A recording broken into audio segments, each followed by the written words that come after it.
Good evening, everyone, and welcome to a very special rendition of Indie Zombie Reviews. Tonight, we are going to be talking about Appease the Spider, but more often than that, we have to discuss the trend of copying popular video games. One such video game as this very game is the copy of Five Nights at Freddy's. As I'm sure we're all aware by now, Five Nights at Freddy's is a very popular horror survival game where you are trapped inside of a security room, having to monitor cameras in order to make sure that the creeping animatronics are not getting close to you, while also having to monitor and wisely use your energy in order to maintain security cameras and the security doors that will keep them out. And also, the game is really only known for one thing: jump scares. It became incredibly popular, so much so that, well, these are really the only copycats that I really know of. Five Nights at Freddy's, of course, is a simple enough game as it is. What's interesting about Appease the Spider is how it takes that concept and actually does do one thing interesting with it, in that it gives you free control of your character. Well, it gives you control of your character in general. The fact that you can actually move about your house from room to room as opposed to being stuck in one room while your home is being invaded. And sorry, hold on a second.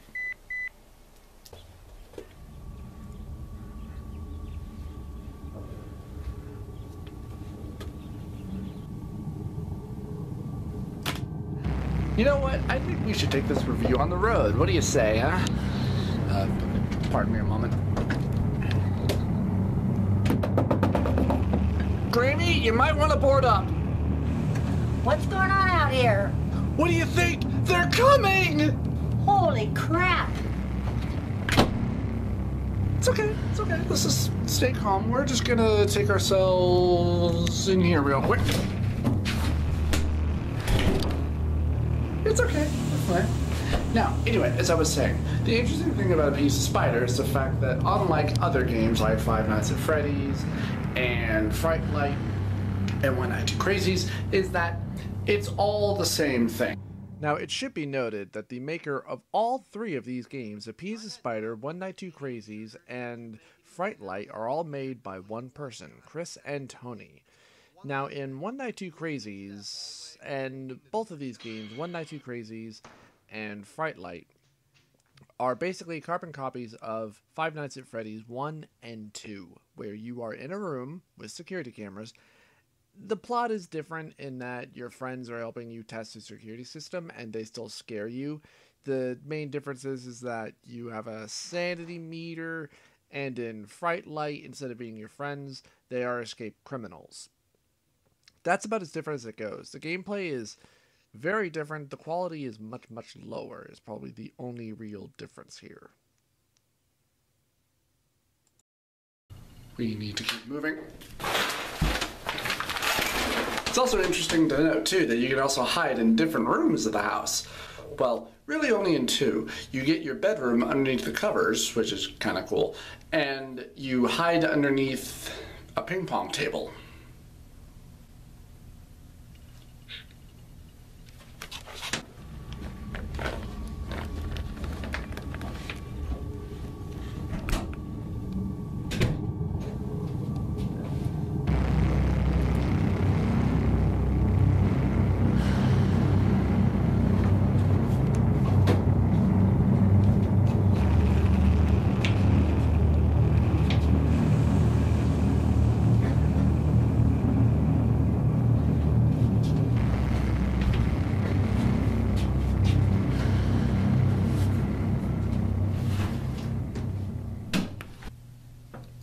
Okay, I think they're gone. The main problem, though, really, with the game itself is that it suffers from a couple of really cheap things about it. So in Appease the Spider, you have a spider that's actually living inside of your bedroom who makes you go and get and do things for him, or else otherwise he will, quote-unquote, kill you. Meanwhile, every single time that you are doing these random quests, your home is being invaded by these monsters. You also get some kind of a cue every time a monster comes into the house or even leaves the house. This is the one major flaw about this game. The monsters just appear randomly. And when I mean randomly, I mean in every single room. They will tend to fluctuate between room to room, but they will also tend to linger in one particular area, which also makes it incredibly cheap.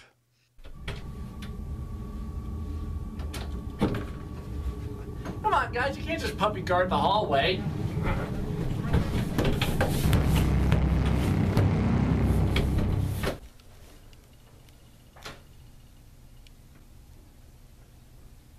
Okay, I think they're gone. Alright, now,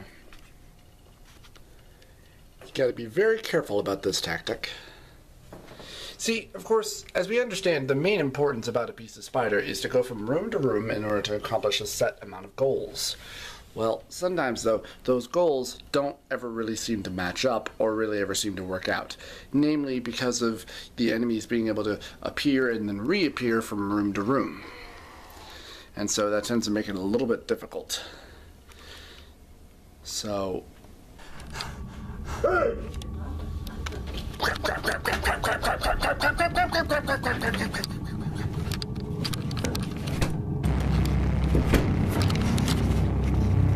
It's okay.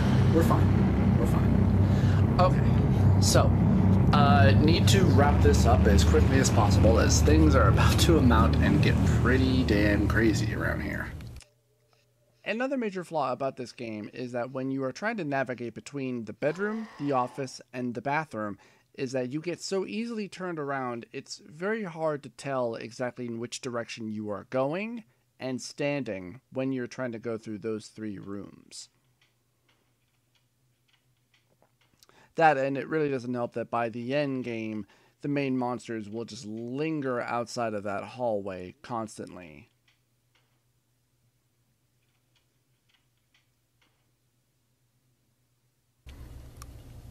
Alright, so overall, Appease Spider, I do like its original concept. The game gets a little bit too hard near the end in that it stacks all of your objectives onto you in one last spree, and it's hard to accomplish every single one of them near the end.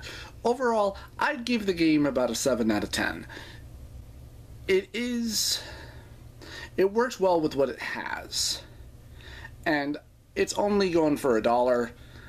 And I would certainly say it's a lot more interesting, you know, than any of those other games out there that you're going to see. Uh-oh.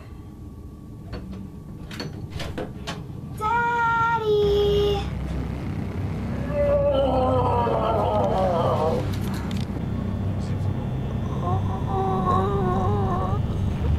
That's not me. Oh! Oh, Jesus, Lord! God!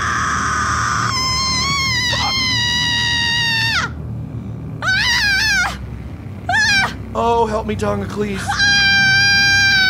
Oh, Jesus, help me.